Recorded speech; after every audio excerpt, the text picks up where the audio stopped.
Mga ka-business, baka samantalahin ko itong pagkakataon na to. Kung po pwede po sana, lalambing ako sa inyo. Supportahan niyo po yung Anime Reactors TV. Solid ka business po yan. Tapos ano po kasi siya, bedridden na po, mga ka-business. So sa pamamagitan ng pagbablog, awa ng Diyos nga, na-monetize na siya. Nagkakaroon siya ng kaunting revenue. Kaya maliliit lang kasi yung views niya. Baka pwede po suportahan natin si Anime Reactors TV. Yan. Pero bedridden na po siya. Kaya mapapansin nyo yung at least na mukha niya, pinapakita niya. Cartoon character. Suportahan po natin yan, Anime Reactors TV.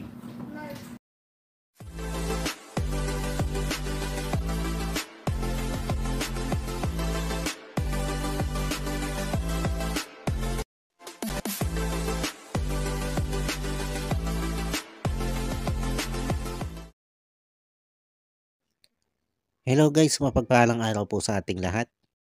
Narito pong muli ang inyong lingkod, Anime Reactors TV. At sa mga hindi pa po nakaka-subscribe dyan sa aking munting channel, ay baka pwede naman pong makipindot na po na subscribe button. At makilike and share na rin po ng aking mga video. At patuloy din po natin suportahan ang Mag-amang Ka-Business Official at Papa Dins TV. At ganun din po yung kanilang second YouTube channel na Ka-Business Family.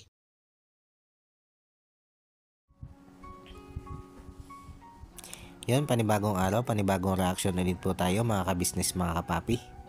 At for today's video po ay gawan po natin ng reaksyon. Itong ginawang pagsorpresa ni Papa Dins dito kay ka-business. At itong vlog na ito ni Papa Dins ay sinimula niya sa kwentuhan at kantahan kasama ang mga kagwang at ang kanyang mga kasag. At after nga po nila magkantahan ay nagbigay sila ng kanya-kanyang sentimiento patungkol dun sa mga kanta ng ka-business official na kinompose at kinanta nitong si Kuya Boknoy. At ang nilaman nga po ng kani-kanilang mga sentimento ay yung patungkol dun sa mga nagawang tulong at kabutihan ng ka-business official sa pamumuno nga po nitong si ka-business. Masakit nga lang para sa kanila at syempre para sa atin din ay yung sa kabila ng mga kabutihang ginawa nitong si ka-business ay ang dami pa rin na bumabati ko sa kanya. At para bang tila hindi nila nakita o tiningnan yung mga kabutihan at pagtulong na ginawa nitong si ka-business sa mga kababayan natin na higit na nangangailangan. Na tila ba pinapalabas nitong mga taong nag-trade kay ka-business na itong mga taong ito ay nanggaling din naman dito kay ka-business na umangat ang kanilang mga channel, nakilala sila sa mga social media nang dahil dito kay ka-business. Tapos nung makilala na sila sa social media, ay eto, gumagawa sila ng mga mapapanirang issue laban dito kay ka-business para ibagsak ito sila ka-business at sila naman yung umangat. Kung tutuusin, wala namang masamang umangat basta wala ka lang maaargabyadong tao, wala ka lang maaapakan tao, lalo na kung yung mga taong malaki ang naitulong sa'yo o sabihin na natin pinagkakautangan mo ng loob.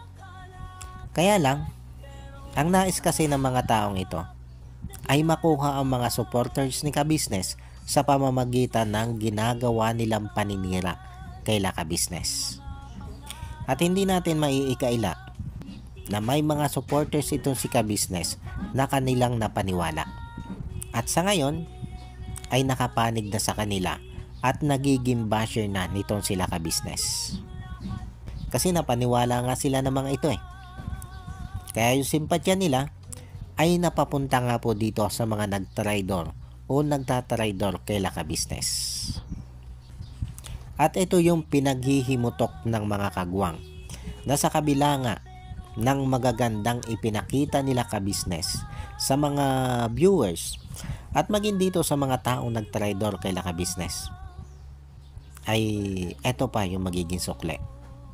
Masakit nga naman para sa kanila na syempre sila yung sama-sama doon at sila yung mas higit na nakakakilala dito kay Laka Business. Kaya masakit sa kanila na yung kanilang pinuno na iniidolo at ginagawang huwaran ay sa kabila ng mga naging tulong at pagmamalasakit nito sa ibang tao, ay ito pa yung naging kapalit. Ang siraan siya ng mga taong minsan din niyang pinagmalasakitan. At matapos nga po yung mga sentimiento ng mga kagwang patungkol dito sa mga taong matapos nga pong matulungan ito si Ka-Business at mapagmalasakitan, ay ginawan pa nga ito si Ka-Business na mga mapapanirang issue. Ay eto, pumasok na sila doon sa loob ng Ka-Business House para ibigay na nga po itong sorpresa ni Papa Dins dito kay Ka-Business. At ang naging pambunga dito ni Papa Dins, nung kausap na niya ito si Ka-Business, ay yung pagkumusta dito sa cellphone ni Ka-Business na 3 taon nang nakalilipas nung kanyang iregalo ito kay Ka-Business. At dito ay ipinakita ni Ka-Business na yung cellphone na regalo nga ito ni Papa Dins sa kanya 3 years ago ay may basag na yung LCD. Kaya ang sabi dito ni Papa Dins ay papalitan niya ng LCD. At pinalabas niya na may binili na siyang LCD na naroon sa taas. Pero sa tingin ko, itong oras na ito ay nakaramdam na ito si Ka-Business na hindi lang LCD yung papalitan dito ni Papa Dins, kundi ang buong cellphone mismo. Kasi kung makikita mo yung reaction dito ni Ka-Business parang confidential na mapapalitan na yung kanyang cellphone . Kaya lang syempre, hindi niya alam kung anong cellphone ang ipapalit dito ni Papa Dins. At nung hawak na nga po nito si Papa Dins, yung paper bag na pinaglalamnan o pinaglalagyan ng kanyang pangregalo dito kay Ka-Business, ay ang una niyang inaabot dito kay Ka-Business ay yung case. Ito nga pala po mga Ka-Business, mga kapapi, itong sorpresang ito ni Papa Dins dito kay Ka-Business ay advance gift niya sa birthday nitong si Ka-Business. Dahil malapit na nga po ang birthday nito si Ka-Business. At sabi nga ni Papa Dins ay hindi na niya aantayin yung mismong kaarawan nito si Ka-Business para ibigay itong kanyang regalong ito.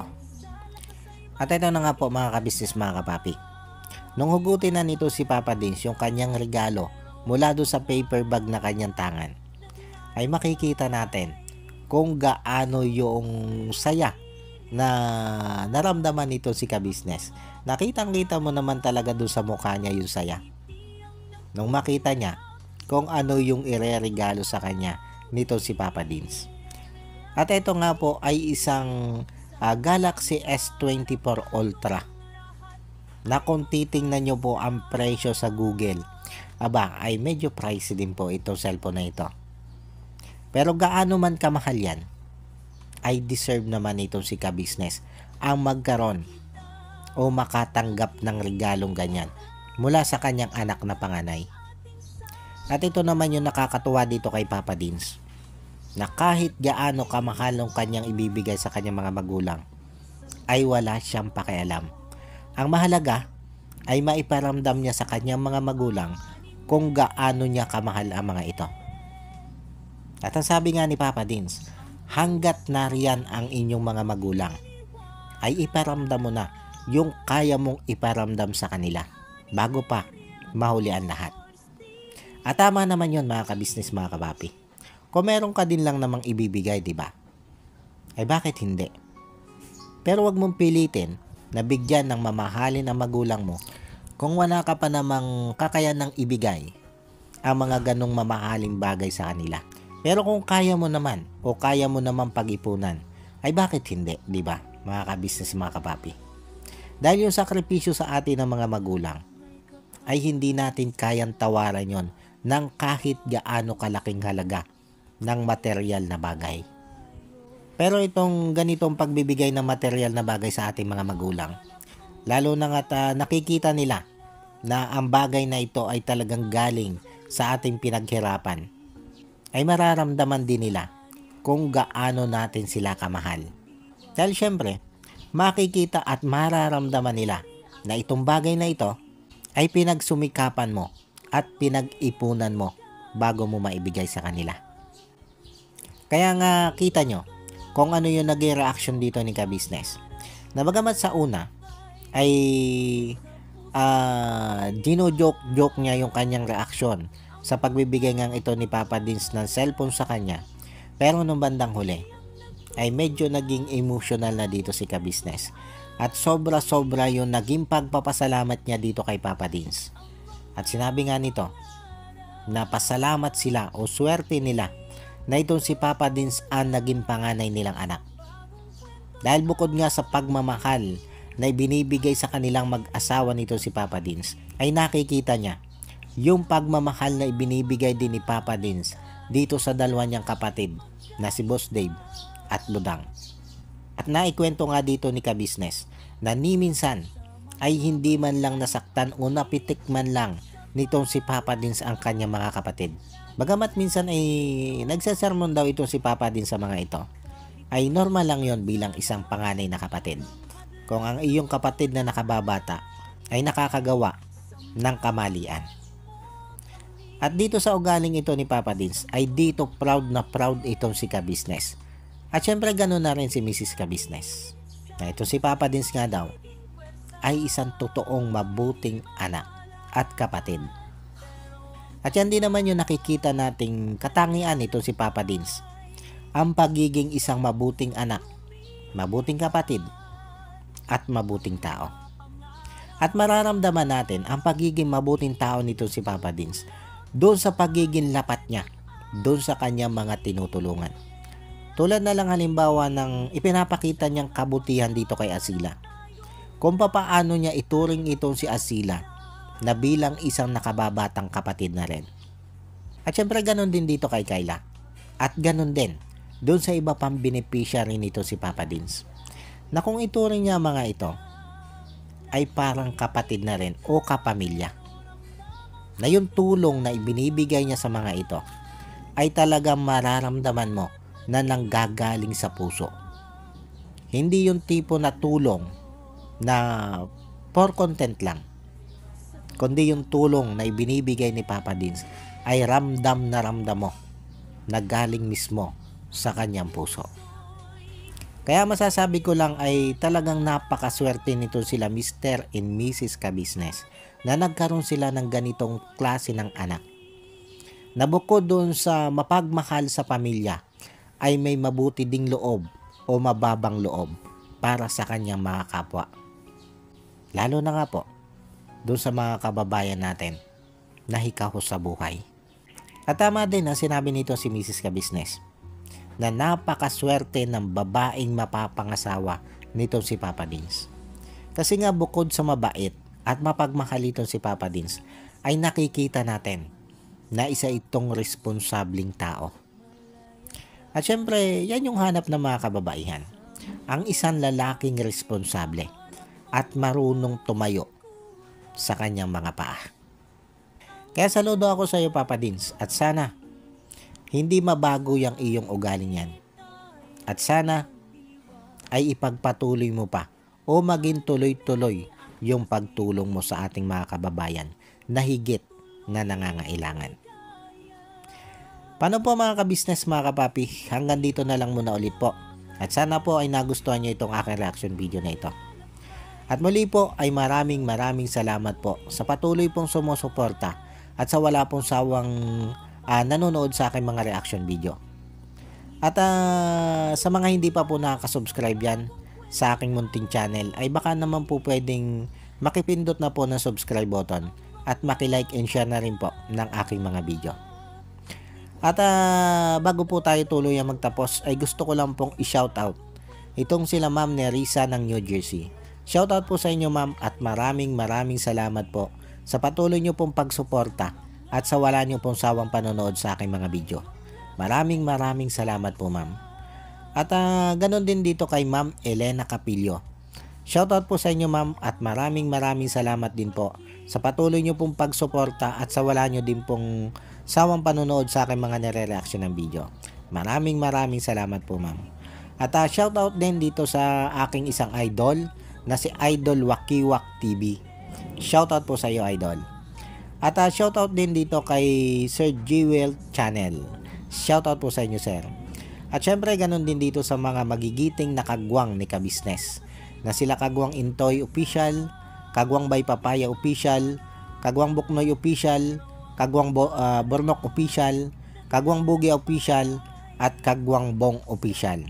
Shoutout po sa inyong lahat. At ganun din po sa aking mga kasamang reaktor na sila Taong Gala, Kalingap Turak, Katangay PLC, Ma'am Fleurs Channel, MK Enday Okray TV, Annalisa Reality Vlog, Alminda Mix Vlog, at Joyce 27 TV. Shoutout po sa inyong lahat. At muli po ay maraming salamat po. And God bless po sa inyong lahat. Anime Reactors, shoutout po. Suportahan natin yan si Anime Reactors TV. Yan, pakisupport po natin. Siya po ay isang bedridden na mga ka-business. Check nyo po yung kanyang YouTube channel, Anime Reactors TV. Siya po siyang bedridden na, ayan, kahit papaano nakakagawa-gawa siya ng mga reaction video patungkol sa ka-business official. Suportahan po natin para kahit papaano magkaroon siya ng revenue. May magamit siya sa pambili-bili man lang ng gamot. Ano po mga ka-business.